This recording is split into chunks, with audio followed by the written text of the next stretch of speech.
Mostly na mga Koreans hindi nagsisimba. And wala silang religion. Korean na po ba kayo managinip? Another question. Totoo bang nangyayari yung grabeng pangbubuli sa K-dramas? May racism ba dito sa South Korea? Naka-experience ba ako ng racism? Annyeong! Hi everyone! Welcome back to my channel. This is Pinay Mom in South Korea. For today's video, we're going to do a Q&A portion. Wow! Contest lang. Marami kasi kayong tanong to netizens and parang it's a great day to answer some of your questions. Hindi man lahat. Unti-untiin lang natin para hindi masyadong mahaba yung vlog ko. But before we do the Q&A, samahan niyo muna ako sa araw ko ngayon. First, magpapa-car wash tayo. Yun yung automatic car wash. Mas mura kasi yun compared dun sa hand car wash.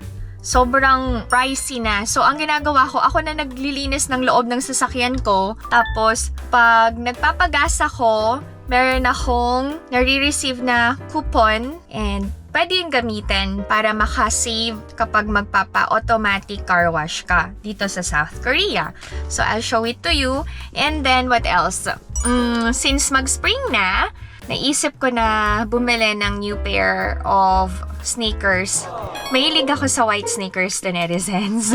Parang mostly ng shoes ko ay color white or beige. So yun, samahan niyo akong pumili ngayong araw na to and I feel like going to Hyundai Outlet just to unwind, mag-relax kasi sobrang sipag ko. Deserve ko naman ng bagong sneakers. Kaya, help me choose a new pair of sneakers to netizens. Let's go! Pa-car wash muna tayo, ha? Yan, gawin natin lahat ng kailangan natin gawin and gusto ko kayong kasama para hindi naman ako maboard. Let's go! Siyempre, mag-seatbelt tayo. Oh, paano ba to?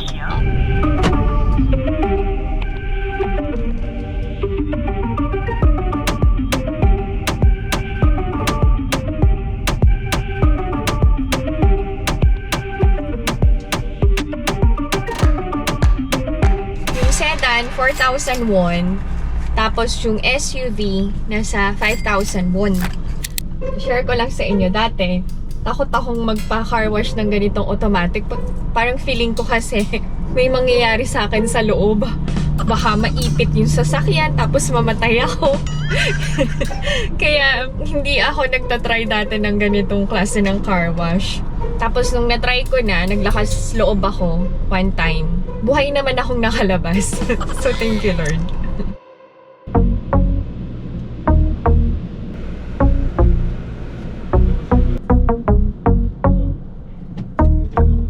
Okay, nililinis na yung likod. Ay!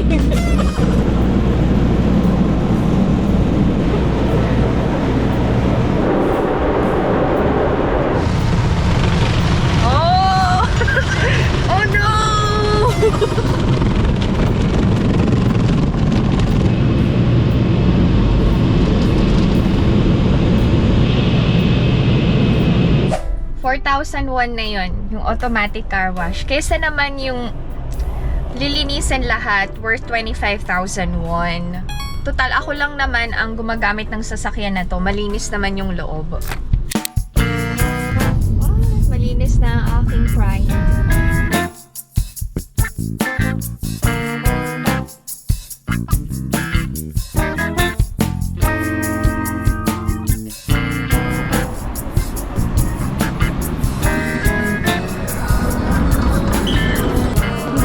Sa Hyundai Outlet.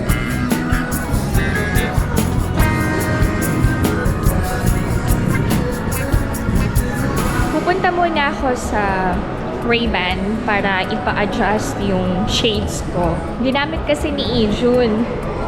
Eh ngayon ayaw niya nang gamitin. So ako na ulit ang gagamit. Sayang naman. Ang lakas makaganda nung hangin-hangin. Wow.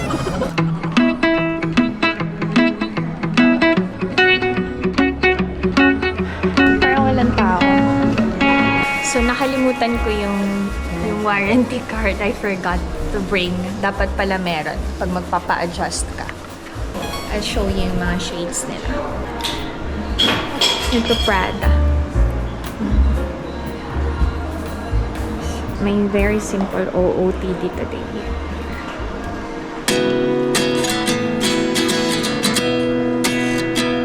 This one is better. I'm sorry. Done. Na-adjust na. Mag-buy na tayo ng stickers. Me time ni PMSK. Ang lamig pa rin sa labas, pero kapag naarawan ka na, medyo warm na. Kaya hindi na ako nag-jacket and makapal naman yung suot ko. Wala masyadong taon ngayon sa Hyundai Outlet. I keep buying sneakers here kasi very comfy yung shoes nila. And hopefully may magustuhan ako. Ay.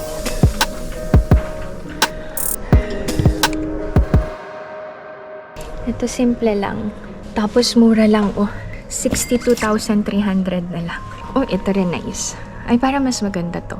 111,300. Ay, gusto ko to. May nagustuhan na ako kagad. Ay, ang ganda oh. Kaya lang walang beige. Wait nga. I'll try this on. Ang ganda oh. Sana may beige. Hindi ako mahilig sa black eh. 107, 401. Pag ako talaga namili and alam ko na yung gusto kong bilhin, hindi ako nagtatagal. So, napili ko na yung sapatos, yun yung bibilin ko. Nasa counter na, babayaran ko na lang. Let's look around here more. Baka may mabili akong damit aside from the sneakers. Yun na ng overall. Nice yung mga jeans.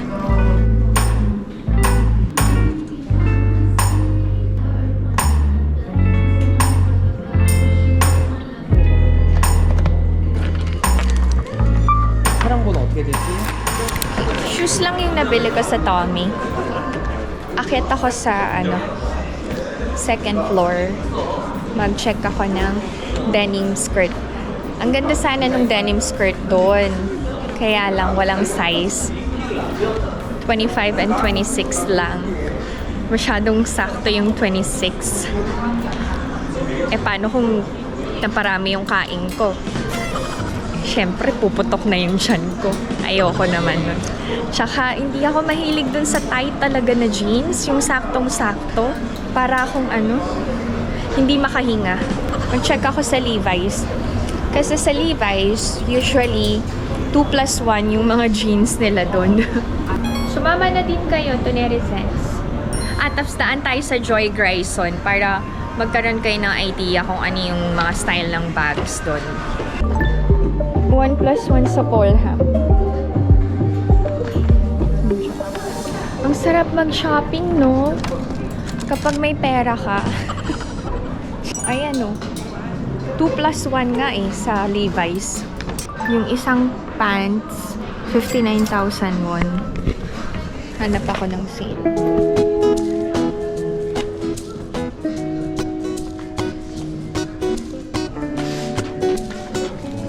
Tatlo yung isusukat natin. We're gonna try on 3 styles ng pants. So, this is the first pant. High sling, straight. It's a little tight. Pero nice yung fitting niya. Maganda sana yung fitting. Ang lakas makahaba ng legs. I'll show you the second one. This is the baggy dad. Oh, this one is nice. Yung baggy dad, okay lang. Nice. Matatakpan yung pagkapiki ko. Last pants, parang hindi maganda lahat ng sinukat ko. Wala akong magustuhan. Wala akong nagustuhang pants dun sa mga sinukat ko from Levi's. I feel sorry. Pero wala talaga eh. Hindi talaga maganda yung fitting eh. Okay, ikot lang tayo dito.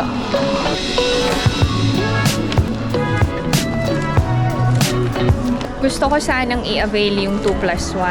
Kaya lang, ayoko naman pilitin yung sarili ko na bumili ng 3.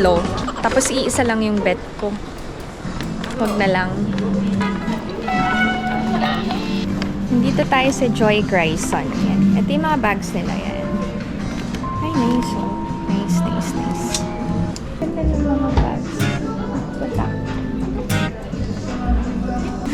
have this bag. Daan tayo sa Event Plaza. Naka-sale sila.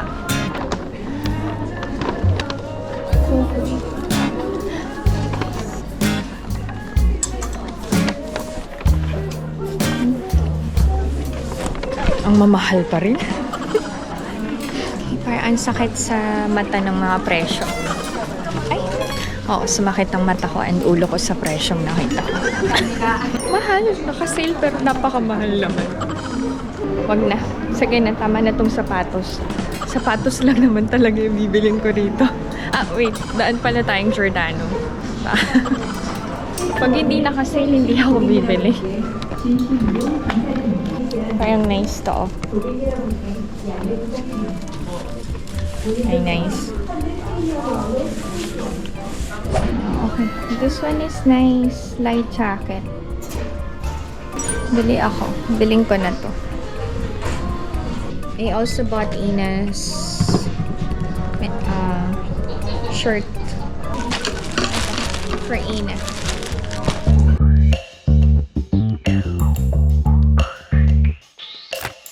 Daan ng shopping. Uwi na tayo. Hindi na ako dito magme-merienda kasi kumota na ako.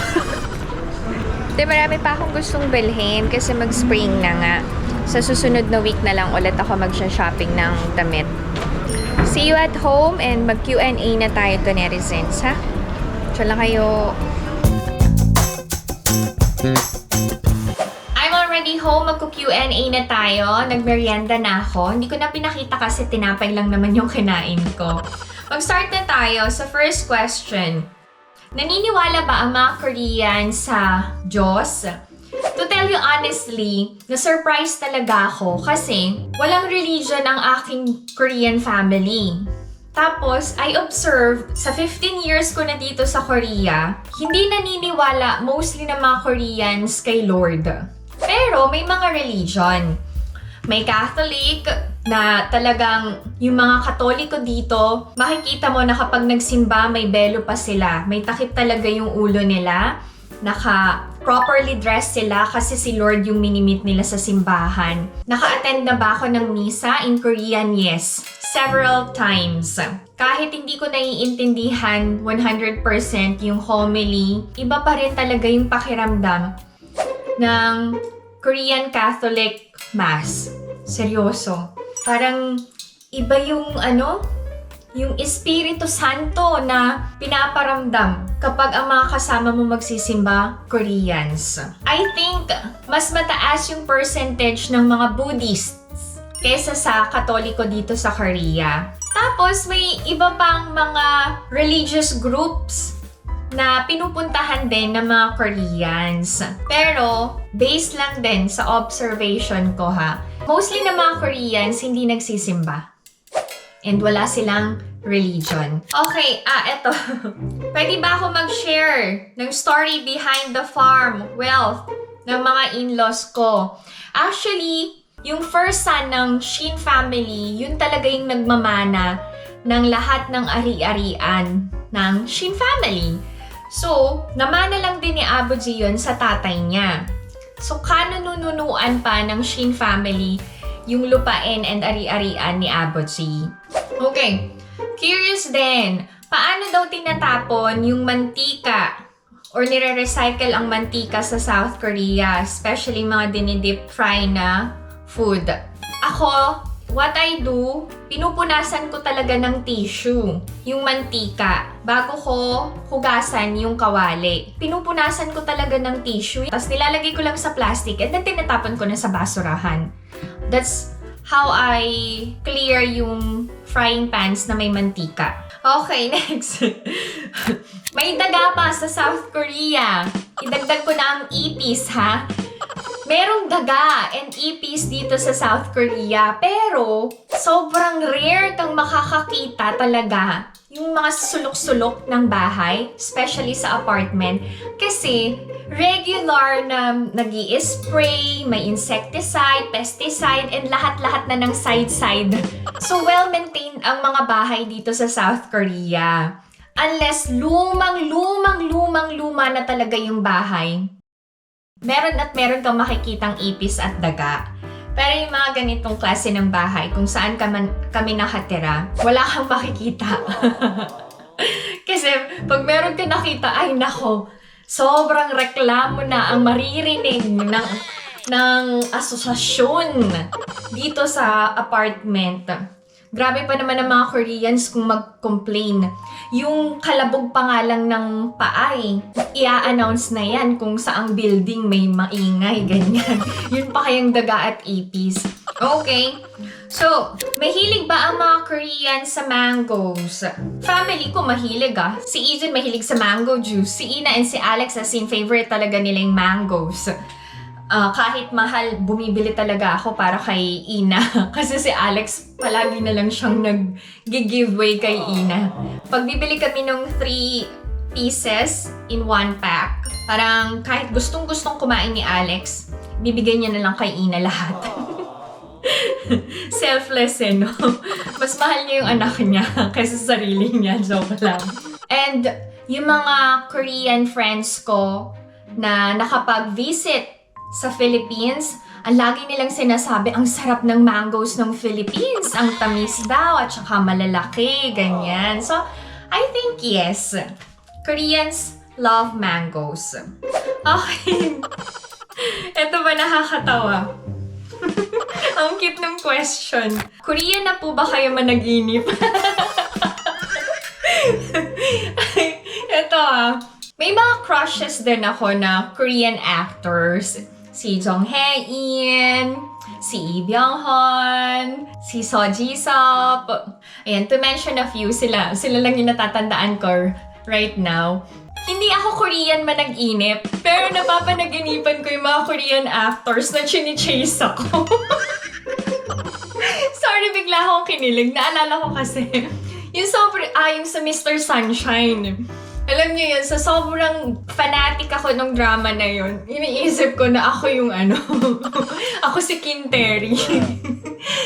Isang beses lang ako na nag-inip na Korean yung bida.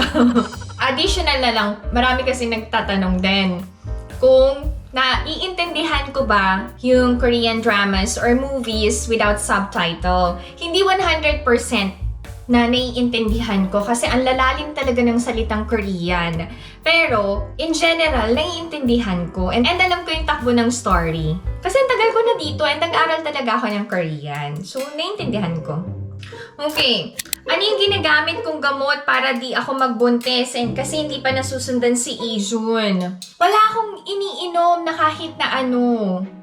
Calendar method at saka self-control kaming mag-asawa. Especially si Alex Siya talaga yung believe ako sa control kahit lalaki siya. Kahit may urge siya na gawin, nararamdaman niya. Pagpikit niya pa lang, kinukompute niya na yung gagastusin niya para sa third baby.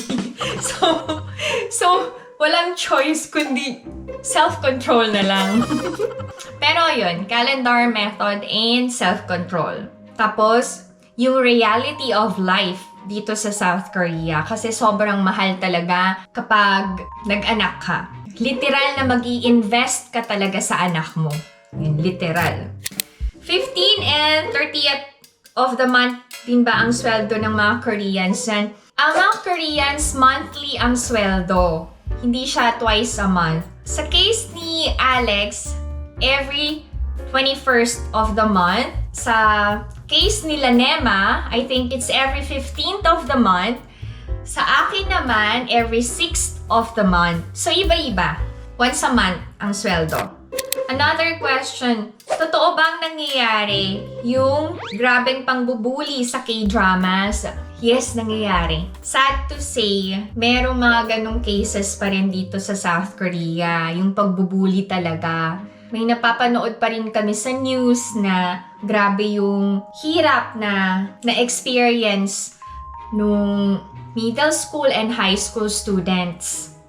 Na literal talaga na pinahirapan physically. So, nakakadurog ng puso. And masakit talaga na may mga ganong bata, may mga ganong estudyante na kailangang mambuli. And sobrang thankful talaga ako kay Lord kasi hindi na-experience ni Ina and Ijun kahit multicultural family kami. Isa talaga sa mga prayers ko yan every night na i-protect ni Lord ang mga kids ko. And lahat ng mga estudyante. Kaya alam nyo, very importante talaga na meron tayong time na kausapin yung mga anak natin. Kamustahin sila sa school, kamustahin yung mga kaibigan nila. Yun, ask them kung sino yung mga nakakasama nila, kung may problema ba sila. And make sure na kapag may PTA meeting, a-attend talaga kayo. And kapag merong counseling, maglaan din kayo ng oras para doon. Kasi importante na alam nyo yung nangyayari sa mga anak nyo. Talagang nagpapasalamat talaga ako din kay Ina and kay Ijun kasi very open sila sa amin. Lalo na kay Alex kasi they communicate in Korean eh. Mas comfortable makipag-usap about sa school ang mga kids with Alex. Tapos ako naman, nakaupo lang, nakikinig, ganyan. Pag may tanong, magtatanong ako. Kahit hindi naman umuwi si Alex sa amin everyday pala, palagi naman kaming nag-uusap, kinakamusta niya yung mga kids, and then natawag din siya sa mga bata. Kung may kailangan ba sila sa school, mayroong kailangang pirmahan, yung mga ganyan. So, hindi man physically present si Alex, he always makes sure na hindi siya nagkukulang sa amin. Kasi alam niya na sa aming dalawa, when it comes sa studies ng mga kids, siya talaga yung maaasahan doon since siya yung Korean and mga papers na galing sa school, mas naiintindihan niya. About sa bullying pala, may ginagawa naman ng government para ma-prevent na yung ganung issues sa mga schools dito sa South Korea and mas naging strict na sila sa school policies. Tapos, yung mga teachers, mas naging active sila na makipag-communicate sa mga parents. Para at least, updated yung mga parents about sa mga anak namin. Last question na, may racism ba dito sa South Korea? Meron. Another sad reality, meron. Hindi lang naman Pinoy ang nakakatanggap ng racism. Hindi. Kahit yung ibang lahi. Lalo na kapag masakit talaga tong tanggapin na pag dark skin ka. Yun. Yung mga Koreans kasi, hindi sila white eh, yellow sila. Pero, pag nakakita sila ng hindi kaputian, grabe yung nila, pagiging judgmental nila. Naka-experience ba ako ng racism? Siguro oo, nung bago ako dito sa Korea, pero ang maganda doon, since bago ako and hindi ako nakakaintindi ng Korean language, hindi ako aware. So, siguro nakatulong din sa akin na hindi ako nakakaintindi before. Pero, na-realize ko na lang siya na, naka-experience ako ng racial discrimination nung nakakaintindi na akong mag-Korean. Yaon. Lilinawin ko ha, hindi lang Pinoy ang nakaka-experience ng racial discrimination. Iba't ibang lahi ang nakaka-experience nun. Ito na lang, itatakal ko na lang reasons bakit mababa ang tingin ng mga Korean sa Pinoy. Sige, mag-focus na lang ako sa mga Pinoy ha. Pero hindi lang Pinoy ang nakaka-experience ng racism dito sa Korea. Kahit ibang lahi, meron din. So, balik ako dun sa reasons why Koreans look down on Filipinos. Based lang din to sa sa experience ko, observation, and sa mga sinasabi din sa akin ng mga kapwa Pinoy na nandito sa South Korea. Okay. Wait, parang sobrang haba na ng vlog ko. Alam nyo, para medyo na-excite kayo, sa susunod na vlog ko na lang yun itatakal. Okay ba yun? Kasi masyado na mahaba yung vlog eh. So, let's talk about racial discrimination and other things sa mga susunod na vlogs ko, ha? So, dun muna tayo. Hanggang dito na lang muna to, netizens. Kailangan ko ng maghanda ng dinner. Oh. Very responsible ako, no? Kailangan ko ng magluto. So, stop na ako sa pag-vlog. Thank you so much sa pagsama sa akin ngayong araw na to. And sana meron kayong natutunan from this video. Meron kayong na-realize. And kung may mga questions pa kayo, and kaya ko namang sagutin, sasagutin ko yan para sa inyo to netizens. Alright? So, that's it. This is my video for today. I hope that you enjoyed watching. And if you're new to my channel, please consider subscribing, like, and share Pinay Mom in South Korea. Wait! Okay. Kasi ang daming nagtatanong talaga kung ano yung shade ng lipsticks ko. Wait, okay. Yung mga lipsticks ko from Innisfree, pinadala ko na lahat sa Philippines. So, ang naiwan na lang na brand ay from yung MAC. This one, yung gamit ko earlier sa vlog ko, nung nagpa-car wash ako, ang shade is All Fired Up Retro Matte Lipstick. So, ito yun. Yan. Next, ito naman, yung red, na maraming nagsabi sa akin na hindi daw bagay yung color na to. So, tingnan nyo, ang dami pa. Siguro pang maputi lang talaga yung red, no? Nung ginamit ko to sa vlog, sabi, nagmukha daw akong matanda. Eh, ayoko naman magmukhang matanda. Kasi, malapit na ako mag-40. So, I rarely apply this shade na. Bagay to siguro kapag winter, no? So, this one is Ruby Ooh. Yan. Konti na lang yung naiwang lipstick sa bahay. Pinadala ko na lahat sa Philippines. Ito naman, Bobbi Brown. Ito yung madalas ko na ginagamit talaga sa mga vlogs ko. Pansin nyo, oh. Tingnan nyo, ang konti na lang. Favorite ko to. Yung Neutral Rose. Another favorite. Ito medyo, bago lang pa kasi to. So, medyo mahaba pa. Rose Pink. Tapos, I have two new shades na parang hindi ko bet gamitin and gusto ko na lang iregalo from Dior. So, this one is, open nga natin. Bago pa to, kasi hindi ko pa nagagamit. Rouge Dior 999. Yan, satin. As in, sobrang bago pa niya, oh. As in, wala pa to. As in, new. New. A whole new world! Okay, next. Ay, ito parang maganda rin. Okay, Rouge Dior 888 naman. Ito. Medyo lighter to, oh. Parang maganda to pang spring. Hindi ko pa talaga nagagamit. Tapos, syempre, hindi na ako nagkikilay-kilay kasi nagpa-microblading ako. It's not microbleeding. It's microblading. Microblading. Okay, yun lang. Na-share ko lang to netizens. Thank you so much once again for always supporting Pinay Mom in South Korea. Huwag kayong magsawa kahit paulit-ulit ako, ha? So, see you sa susunod na vlog. Bye, everyone! Bye!